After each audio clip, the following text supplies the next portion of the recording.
Good day, this is Dimitri Lascaris coming to you for Reason to Resist from Kalamata, Greece on April 7th, 2025. Today I'm very pleased to be joined again by Shir Hever. Shir is an independent economic researcher, manager for the Alliance for Justice Between Israelis and Palestinians, and coordinator for the Military Embargo campaign of the Boycott National Committee. Thank you very much for joining us again, Shir. Thanks for having me, Dimitri. So Shir, as I mentioned a moment ago, I'm in Kalamata, Greece, and about, I would say, 10 kilometers from where I'm currently sitting, there is an Air Force base for the Greek military. And at that Air Force base, there is an Elbit Systems training center. Elbit, of course, being the infamous drone manufacturer based in Israel. I understand that recently Elbit Systems held its annual shareholders meeting, and there were interesting developments emerging from that meeting. Could you tell us what happened? Sure. And maybe we can also say something about the role of Elbit Systems in Greece regarding Netanyahu's plane flying over Greece and not being flying through Greek airspace, even though there is an arrest warrant against him. And I think Elbit Systems has much to do with it. So Elbit Systems is not only Israel's largest arms company, but also one of Israel's largest companies overall. And generally speaking, it's a very fast-growing company, and it's about number 30 in the world largest arms companies. So this is a company that is also registered in NASDAQ, and it was very surprising when NASDAQ didn't publish their annual reports for 2024. Not only this, they started taking down the financial reports of Elbit Systems from the previous quarters, one by one. And the website of Elbit Systems dropped their page of financial reports. You get a 404 error. So this started to raise some concerns, and they issued a short press statement that they said that they're going to publish their financial reports on March 18th, which is quite late. And they published them on the day that they held their shareholder conference in Tel Aviv, where they held it in Hebrew. It was just a 2-hour shareholder conference, which is very short for a company this size. And they gave about 15 minutes in the end for questions, which is also very unusual that so few opportunities for people to ask questions. This was a very interesting press conference. I watched it in Hebrew very carefully. They also shared a presentation, which they put as a PDF on their website, and then took it off and deleted it. Luckily, I have a saved copy, where they basically said the thing they say every year, which is their weapons are tested in actual combat. They call combat, but it is, of course, a genocide. And they showed pictures and videos of Elbit Systems weapons being used in Gaza. And they were saying growth is 2-digit annual growth rate. Things are wonderful. The debt situation of Elbit Systems is wonderful. But I think this has never been so clearly lip service and deception as ever before. And anyone with a little bit of background in investment or in financial studies would know that Elbit Systems were giving a very partial picture of what's really happening. You had the whole shareholder conference being hosted by the CEO and president of the board, Bezalel Machlis, who was just standing there on stage, drained, sad, exhausted, trying to show some enthusiasm and for the company that is not doing so well. And I think it's worth asking the question, why is it not doing so well? Where is Elbit Systems losing its customers? For what reason are they losing their customers? And what kind of prospects this company has in the future? And I think that Elbit Systems, more than any other, probably more than any other arms company in the world, depends on investors, because they have a business model whereby they try to carve out a niche in the arms market. It's very difficult, of course, to compete with the US arms companies, which are monopolies worldwide, and they cannot really compete with them. So they try to carve out a niche where they produce certain weapons that those US companies are not producing, and to buy as many small arms companies as they can to get complete control over the supply chains and to have footholds in their target markets. And in order to finance the acquisition of all those small companies, they go into debt. And the year 2024 was a year in which Elbit Systems, very clearly shifted its sales domestically. Instead of selling abroad about 80% of their sales as they usually do, it was about 40% selling abroad, and the majority of sales are to the Israeli military. And they are so that's one big difference. The other difference is that instead of investing in buying other companies and going into debt in order to leverage the purchase of other companies, they were paying back loans because they were sitting on a mountain of cash that they get from the Israeli government, and they don't know what to do with it. They don't have the production capacity to fill up all the orders that they're getting from the Israeli government, but also from international customers. Another very interesting thing is the way that they reshaped the map of their customers. This is something that just graphically really took me by surprise, because I'm following Elbit Systems many years, about almost 2 decades now, trying to understand how they sell their weapons to which companies. You mentioned Greece, Kalamata, certainly one of their customers, not necessarily the most important one, but you should know that they've decided to erase Greece from their map in the year 2024. So they drew a map of Europe to show that they have subsidiaries from the Black Sea to the Atlantic Ocean, whereby they have subsidiaries and markets and customers from Romania to the UK in a continuous strip of land. But all of Southern Europe was just erased from the map, which means Greece, Italy, Spain, where they absolutely have subsidiaries and customers, they just didn't want to talk about it, and Cyprus. So this is interesting that they're not posting this anymore and hiding it. Where they're really not just hiding the contract, but really losing the contracts, is in the global south. That's where you have, because the biggest customers of Elbit Systems are, of course, authoritarian regimes in the global south, countries that want to use Israeli weapons in order to oppress their own people. The Elbit Systems specializes in weapons of oppression. You mentioned drones, but in fact, drones has become a smaller part of the product array that Elbit Systems is developing. But those global South leaders of authoritarian government are looking at Elbit Systems. They're looking at the state of Israel, and they see a decolonization process happening. And they're from the global South. They know what decolonization looks like. They know where this is heading. And they don't want to sign a 5-year, 10-year contract with a company in a country that is falling apart. And they don't want to use weapons that were supposed to keep the Palestinians docile and under control and accepting a situation of apartheid, occupation, now even genocide, and failed, because Palestinians are not accepting this, of course. So basically, the whole promise of Elbit Systems is shattered. And the main countries that are still willing to buy Elbit Systems weapons are countries in the global north, countries with right-wing governments, which are still interested in tools of oppression, which they want to use against refugees. I can talk a little bit more about what kind of weapons specifically are designed against refugees if you want.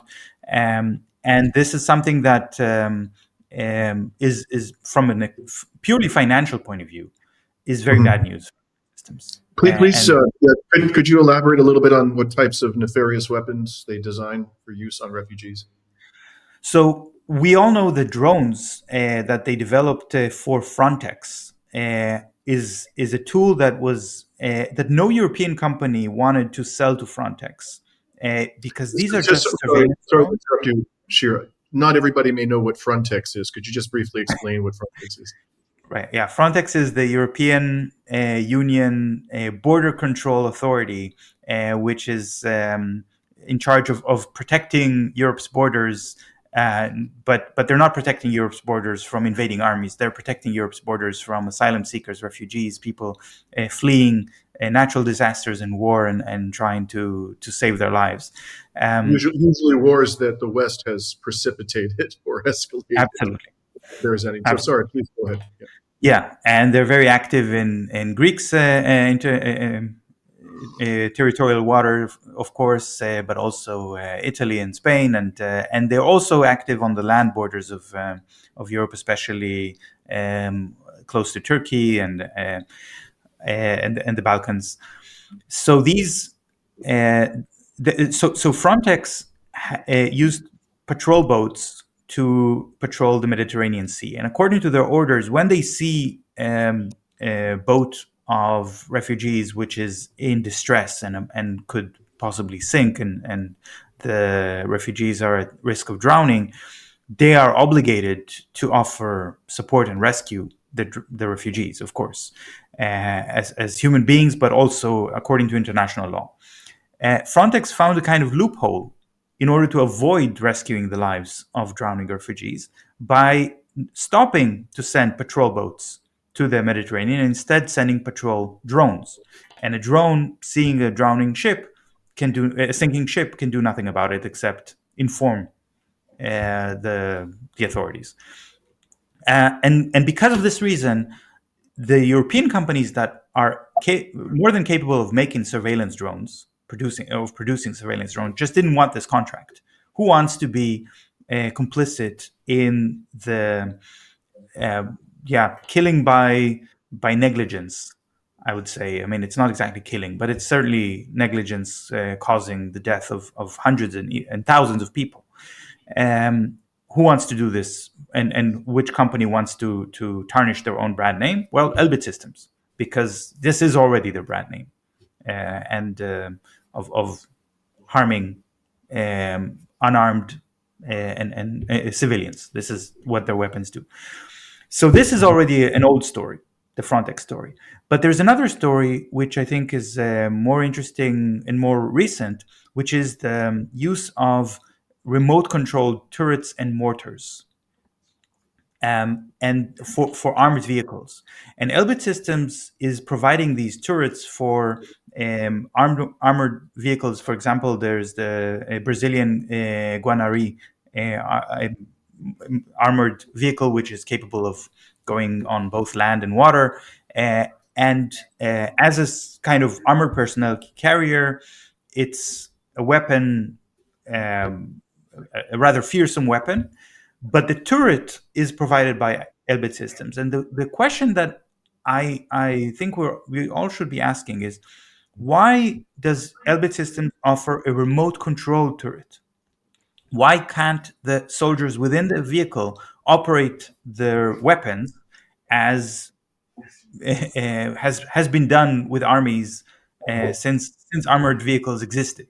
Yeah, this was a completely something you would expect, that the person inside the vehicle would be aiming the weapon, and making it a remote controlled weapon creates a lot of technical problems and vulnerabilities for hacking or jamming and all that stuff. Right. But the reason that they want to have this capability is because these weapons are not really intended to protect the borders of these countries. These weapons are intended to kill refugees without accountability. That's the point. That if somebody decides to fire a weapon on people whose only crime is trying to save their lives and to cross the border with their whole belongings on their backs in order to escape death, the soldiers in the vehicle don't want to be accountable for it. The soldiers might actually refuse an order to shoot at unarmed refugees, and if there's legal proceedings, they would be held. They would stand trial for committing murder. But if the weapon is controlled from some air-conditioned room somewhere else by some officer who remains anonymous, where's the accountability? Who is answering the question? So the country that first wanted to have those Elbit Systems turrets was Bulgaria. Bulgaria wanted those Elbit Systems turrets, but they didn't really want them very much, and they understood also that there are ethical problems with buying those turrets. Elbit Systems financed an anti-Semitic book, which retold the story of the role of Bulgaria in World War II. Bulgaria was an ally of Nazi Germany in World War II, and tried to promote a fake narrative as if the Bulgarian army rescued Bulgarian Jews during the war. And Elbit Systems financed that book. Most important, I mean, the money is not so important. The important thing is that they put their logo on the book very largely on the back of the book. And they did it because in exchange, the Bulgarian government, which really wanted this narrative promoted, said, okay, we'll buy your weapons then. And this is started in Bulgaria, and now it's happening in Austria. So because Bulgaria has already agreed to buy those weapons, Austria, which is maybe slightly less inclined, although this might change with their new far-right government, slightly less inclined to deny the role of Austria in the Holocaust, are now interested and say, okay, well, these are completely legitimate weapons. Even Bulgaria is buying them. Why shouldn't we get those remote control turrets? And the turrets, there are two kinds of turrets. There's direct cannons that fire heavy machine guns, and there are mortars, which are also remote controlled. And the mortars are exactly the kind of mortars that Israel is using in Gaza right now. And they're promoting, so Elbit Systems is promoting the way that the mortars are used. You could see in the video that they shared in the shareholder meeting that the mortars are causing, are used to blow up buildings and cause massive destruction. But they edited the videos in a very clever way that you don't see any Palestinians in the videos. You don't see that the mortars are killing people. You just, it's like a video game, blowing up empty buildings. But mortars are incredibly inaccurate weapons. That's the whole point. They are weapons of intimidation. They cause a loud explosion. They cause unpredictable damage. It's very difficult to find shelter because you don't know where it's going to blow up. And they are certainly not a weapon that somebody would use to protect the border. Certainly not a weapon that you could use to target specific targets. It's a weapon that is actually, Israel has used mortars to ethnically cleanse Haifa in 1948 by just, firing at civilian neighborhoods and getting people to flee for their lives. So if anything, a mortar is a weapon that creates refugees. And Israel is selling it to countries that are trying to scare away the refugees. So, Shir, you mentioned when we launched into this subject that Netanyahu had been permitted to fly over Greek airspace. That certainly happened based on the evidence that I saw when he first visited Washington after Trump's return to the White House. Presumably, he's going to follow the same trajectory or has followed it. I understand he's in Washington today. And I'm going to come back to what, I think they're going to be discussing there. But I want to stay focused on this region for a moment. So not only did the Greeks allow, Netanyahu to enter airspace, even though Greece is a signatory to the Rome Statute of the International Criminal Court and is obliged to arrest him. But in addition, Greece's Prime Minister, Kyriakos Mitsotakis, was in Israel, I believe it was 2 Sundays ago, about 8 days ago. And, the Greek media were proudly displaying, warm relations and the warm rapport between Netanyahu and Kyriakos Mitsotakis. And then during this period, Shir, here in Kalamata, we're accustomed to seeing Air Force training jets fly over the Bay of Kalamata, from which we have a clear view at my house. But it always typically happens during the daylight hours and on weekdays, not on weekends. But for the last 2 weeks, we have been hearing warplanes, and it's not the kind of sound that we hear, from the training jets. These are the kinds of sounds that I heard when I was in South Lebanon repeatedly during the last 18 months. These were the sounds of the kinds of warplanes that Israel has. And it was happening at night, every night, for hours at a time. And my first thought was the Greek government, because this has been reported previously, is allowing the Israeli Air Force to use Greek airspace to practice a possible bombing attack on Iran, because Greece has similar topography to some parts of Iran. But then I realized yesterday that in fact Israel has been conducting military exercises, naval Air Force exercises in the Eastern Mediterranean during the past 2 weeks, and it has been doing this with various countries of Europe, most notably Cyprus and Greece, but also, and I was surprised to see some of these names, the United States, France, India, Italy, Montenegro, Poland, Qatar, Slovenia, United Arab Emirates, and for me, the biggest surprise was Spain. And Slovakia and Bahrain have also sent observers. So every major Mediterranean country in the EU is participating in these military exercises with the apartheid state at a time that it's committing genocide. And Spain has been, by the standards of the EU, I'm sure you know this, Shir, outspoken in terms of condemning Israel's crimes during this genocide. What do you think is going on here? And I'm particularly interested in Greece and Cyprus. What is the basis of this alliance that they have formed with Israel, and their complete and utter disregard for the international legal violations and human rights violations of the Israeli regime? Okay, well, I think we need to do a little bit of analysis in terms of taking this aggregate story that you're telling and breaking it into smaller parts so that we can understand what's really happening here. In the military embargo campaign, we always of the BDS movement, we always have 3 arguments why we say that military ties with Israel have to end, and we say it's immoral, it's illegal, and it's stupid. These are 3 arguments. The immoral, I think it's very clear to all of your viewers that Israel is committing crimes against humanity, atrocities, including genocide, but not only genocide, which makes it, of course, immoral to participate in any kind of collaboration with this genocidal army. Illegal, you're absolutely right that international law is very clear on this as well.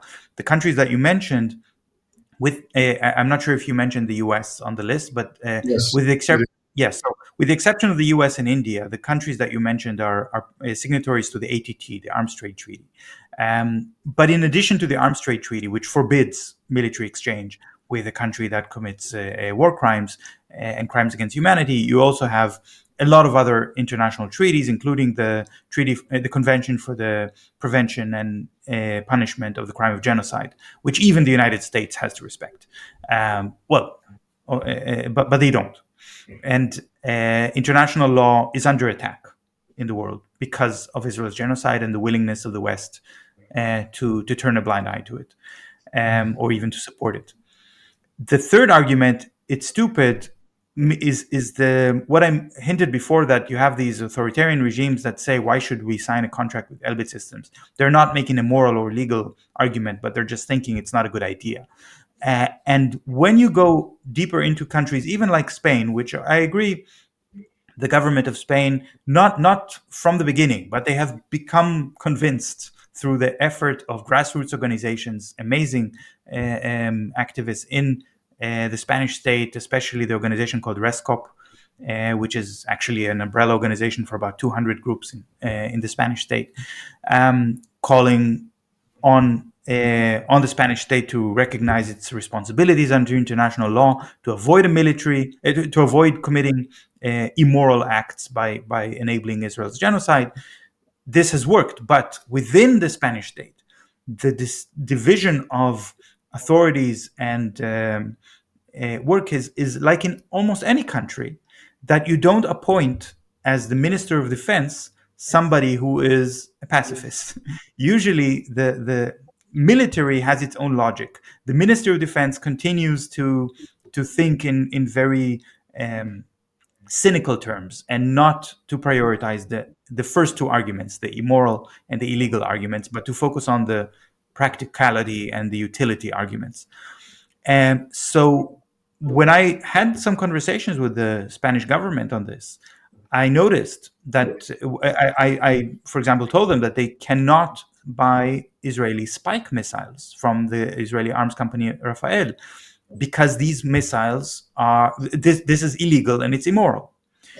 And they glossed over, these arguments did not make an impact. But when I said, oh, by the way, these missiles are marketed as anti-tank missiles, they've never been used against a tank in history.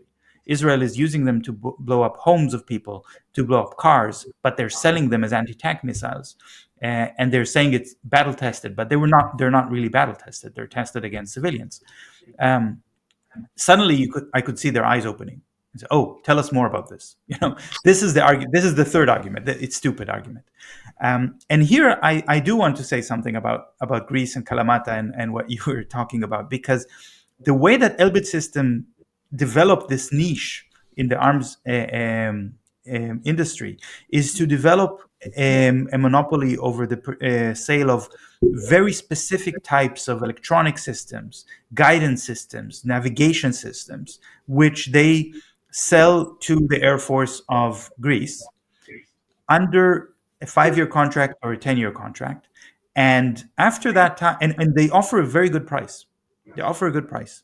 After this period elapses, they double the price.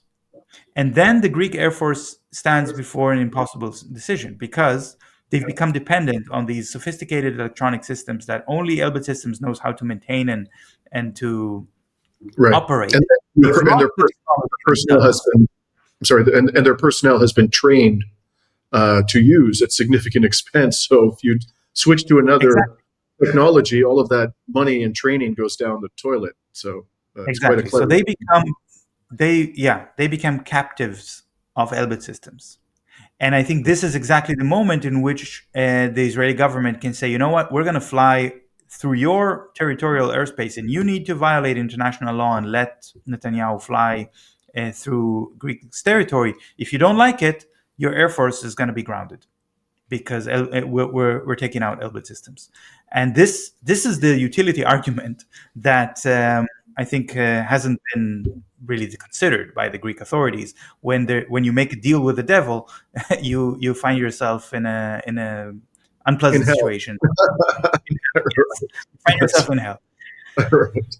Yeah. Okay. So I think this is the utility argument. And there's another report that came out a month ago where the Israeli military published their internal investigation about what happened on October 7th, and why were they taken by surprise, and why were they not able to respond on time to the attack. And this report, it's only in Hebrew.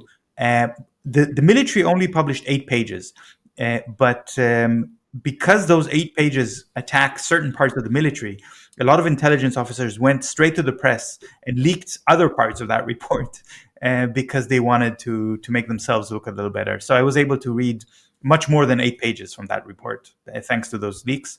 And the amazing thing that they were saying is that the Israeli Air Force still doesn't have an answer to the question, why has it been that 4 different systems of the Israeli military failed at the same time? Why has Iron Dome failed to intercept the rockets coming from Gaza on October 7th? Why have they failed to intercept the drones that blew up the cameras on the remote-controlled turrets, like the ones Elbit Systems is making, along the fence which besieges Gaza. Why have they failed to intercept the gliders, the paragliders that were used to fly over the fence? Why did it take more than 6 hours for the Israeli jet fighters to scramble and fly and start bombing Gaza? So these are four questions which are not answered in the report. So it's just saying it's a coincidence that these four things happen at the same time. I think you and I understand this is not a coincidence. This is exactly the business model of Elbit Systems, where you make yourself dependent on sensory input from a database of information, which is fed through cameras and other and radar and things like this. And everything, whether it's the Iron Dome system or the interceptor rockets or the Air Force itself, is dependent on this database. And on October 7, Hamas fighters blew up a cable connection, which was a communication center for this technological system, and blinded all of Israel's military basically completely. And the Israeli soldiers themselves do not have the technology to find solutions, to fly the airplanes just by experience and training, because they depend on the sensors, they depend on the technology. They, in the same way that the Greek Air Force lost the ability, they lost the ability as well. And I think that this is something that the Greek Minister of Defense needs to think about. I wanted to say something about Mitsotakis visiting Israel, because I still don't have full confirmation if he also attended the anti-Semitism conference that happened in Jerusalem at the same time. I think is the timing of his visit is very suspicious. This conference was a gathering of the most dangerous and scary right-wing politicians in Europe. It was gathered by a very scary right-wing racist politician in Israel called Amichai Shikli, who is himself a former pilot, so it's a little bit connected to our topic as well through this direction. And basically to say Israel is the stamp of approval for all these far-right racist parties in Europe that are very anti-Semitic, but they don't want to be called anti-Semitic. So they go to Jerusalem and say they support Zionism and they support Israel, and in exchange they get the stamp of approval. This has been so blatant that the Israeli president said, "Well, I don't want to attend this conference anymore because it's just legitimizing anti-Semitism." You had some of Europe's really horrible politicians there, like Bardella from France. So what is Mitsotakis doing there? I understand Mitsotakis is a right-wing politician, but is he a right-wing politician in the same way that Geert Wilders in the Netherlands, or Bardella in France, or the AfD in Germany, or Well, maybe that's certainly not the public, the mainstream media's characterization of Mitsotakis. He's presented as a sort of traditional conservative. But if you ask me, a lot of these characters, including Mitsotakis, are much more similar to parties like the AfD and the Front National than they care to admit. There are differences, but they're not nearly as profound as we are led to believe. Well, I think that by attending the conference, Mitsotakis has undermined the very media representation that you were talking about, right? If the media is presenting him as a conservative right-wing politician rather than a radical far-right insane politician, why does he attend this radical far-right conference? Maybe it has to do with the fact that Greece has bought Israeli spyware, and Mitsotakis specifically, in the very famous Predator case. And I think this is another example of how the Israeli weapons are used not just as tools of oppression of against Palestinians, but also as a diplomatic currency, and by creating those dependencies. So Elbit Systems, they have this model, but the spyware is doing the same thing, or even in a more sinister way. And we've spoken about Spain before. The Spanish Prime Minister Sanchez refused to investigate the Pegasus scandal in Spain by which the Spanish government used Israeli spyware, Pegasus, to spy on the Catalan succession movement, and also on lawyers and human rights activists and journalists. I mean, a serious violation of the law and of human rights. And he said we cannot investigate it because the Israeli company that makes Pegasus, it's called NSO Group, refuses to cooperate with the investigation. I believe you are a lawyer, Dimitri, and how many times have you seen an investigation against a suspect being suspended because the suspect does not want to cooperate in the investigation? That's a rare occurrence. Let's put Yeah. it that way. Yeah. But I mentioned Rescop, this BDS movement in the Spanish state and their amazing work, and they were actually able to get to put a lot of pressure that you have to investigate, and eventually Sanchez said, "Okay, we're going to open the investigation against Pegasus after all." The next day, a journalist received a leak about an alleged corruption scandal related to Sanchez's wife. So this is how spyware works, right? But I also have to say that blackmail doesn't work very well if the person has already decided to open the investigation, because now it doesn't matter. Sanchez cannot stop the investigation because they released information or accusations against him, and so in fact the court in Catalonia decided to press charges against 3 executives of the Israeli NSO group. So something also maybe for the Greek human rights organizations and to consider that eventually you can actually make those companies accountable and defend human rights also of Greek citizens. Yes, through the domestic legal system. And this is similar to the experience I've had in Canada, where we've had significant success in the domestic legal system.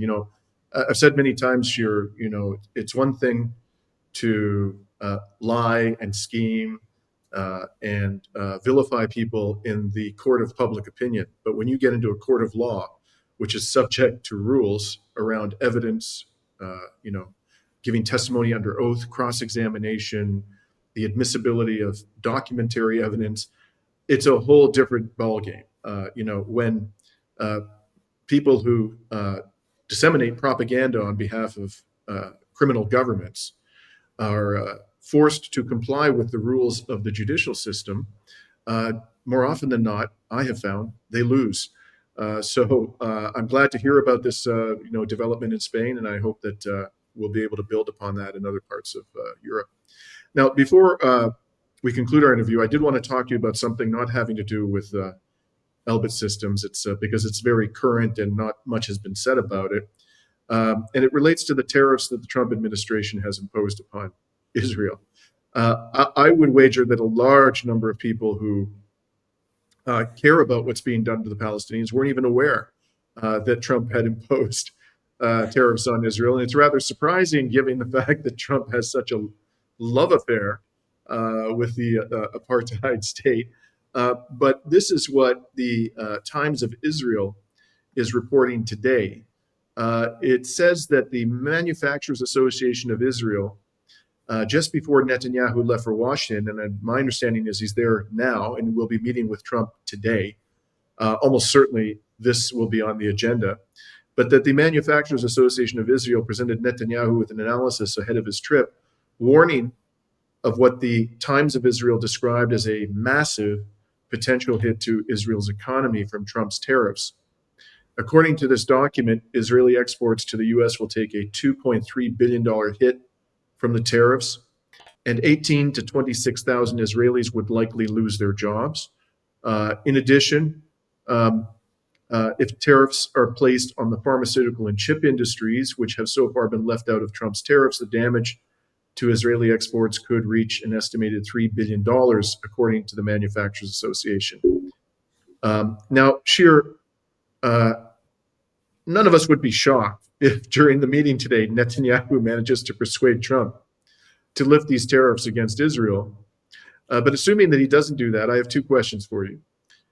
So first of all, the estimated hit to Israeli manufacturing is relatively small compared to Israel's, 2023 GDP.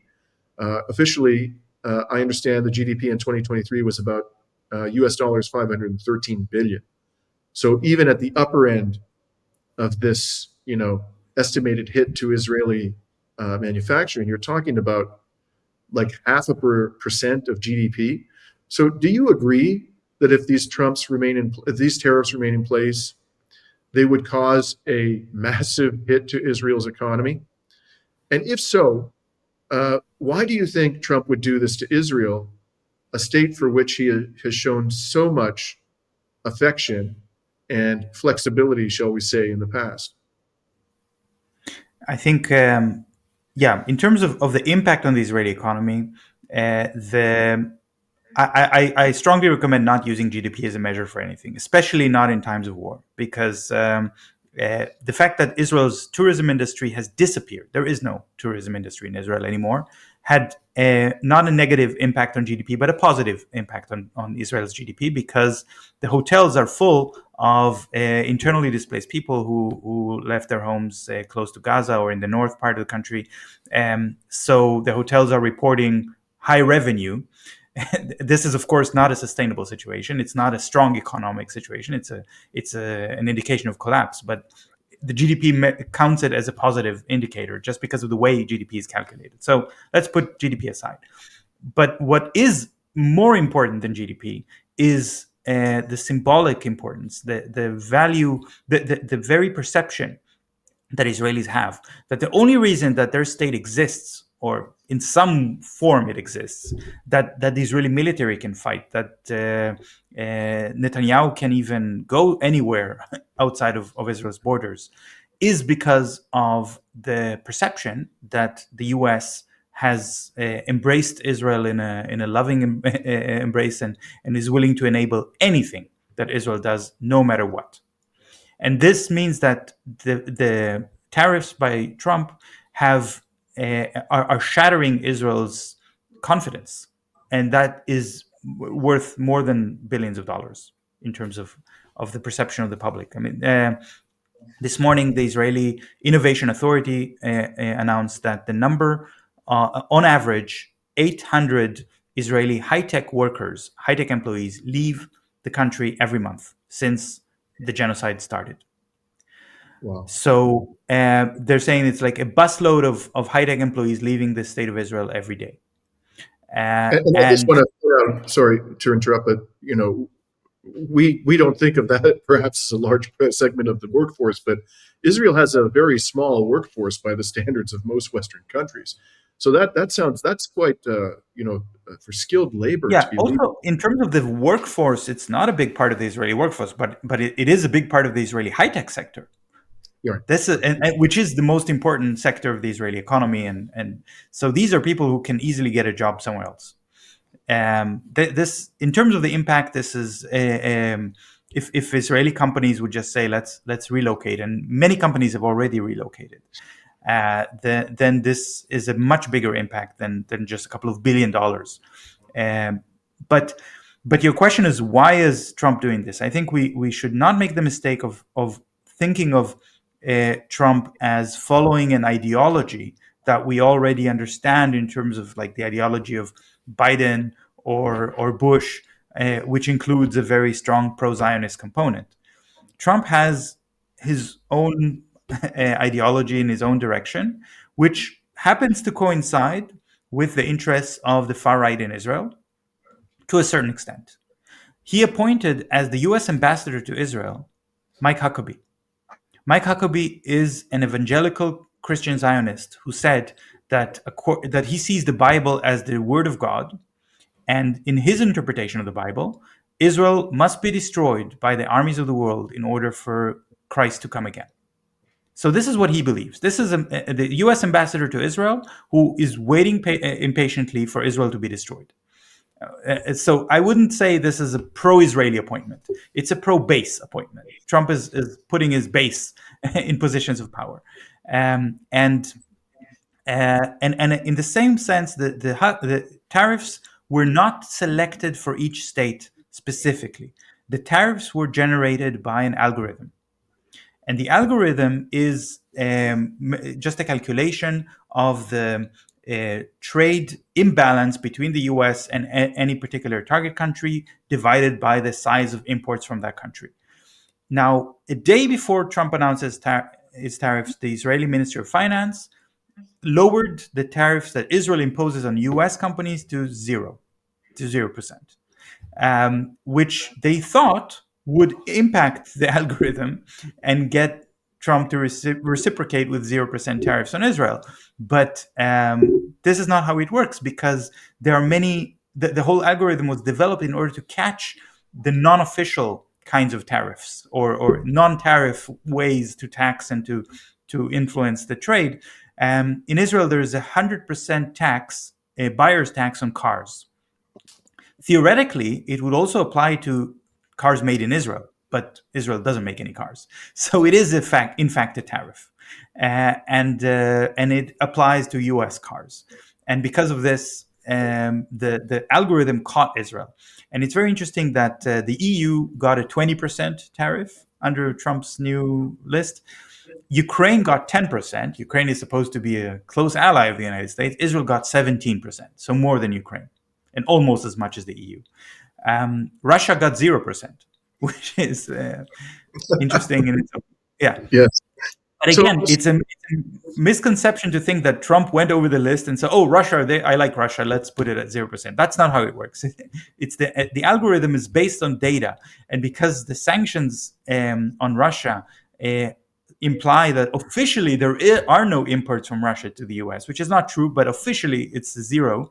Then if you take 0 and divide it by another number, you still have 0, and that's why the tariffs are 0. So the question is Trump going to say, okay, I have my algorithm and I'm going to make an exception for Israel, which will be freed from this algorithm or not? I don't know. I'm sure that Netanyahu is working very hard to get this result, but We're going to see. So I can't help but ask you a follow-up question of a philosophical nature. Philosophical might not be the right word. It's a big picture question I have.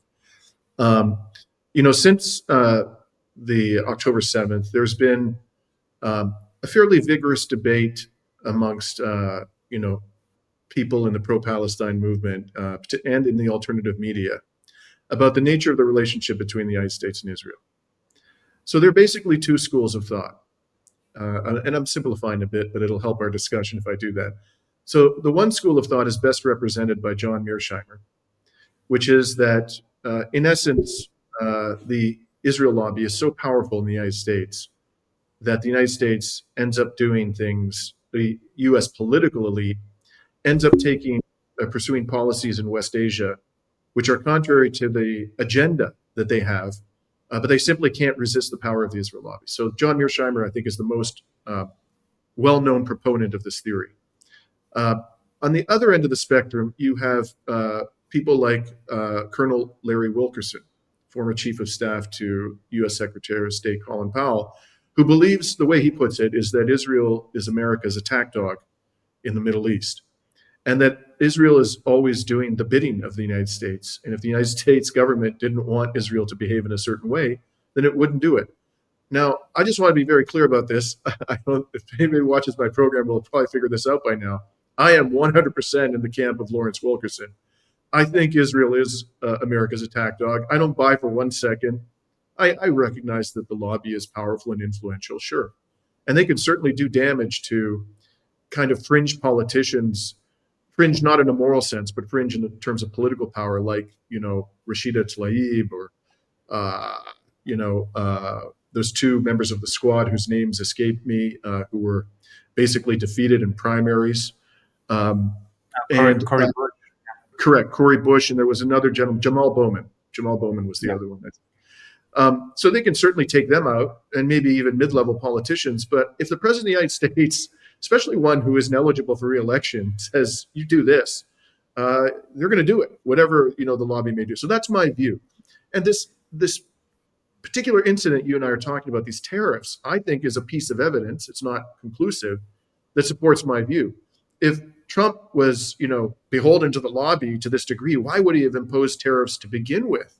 I mean, I would have thought he would have anticipated that the lobby was going to get upset with him, and he wouldn't have done it. So what's your view about this, Shir? Which of these two I'm schools? glad to hear you say this. I'm in complete agreement. I am also in the camp of Larry Wilkerson and not John Mearsheimer on this. I also think we should look at the data, at the facts. There's an organization called OpenSecrets.org, which just shows the size of the lobby. Just how much money, because they have to register it.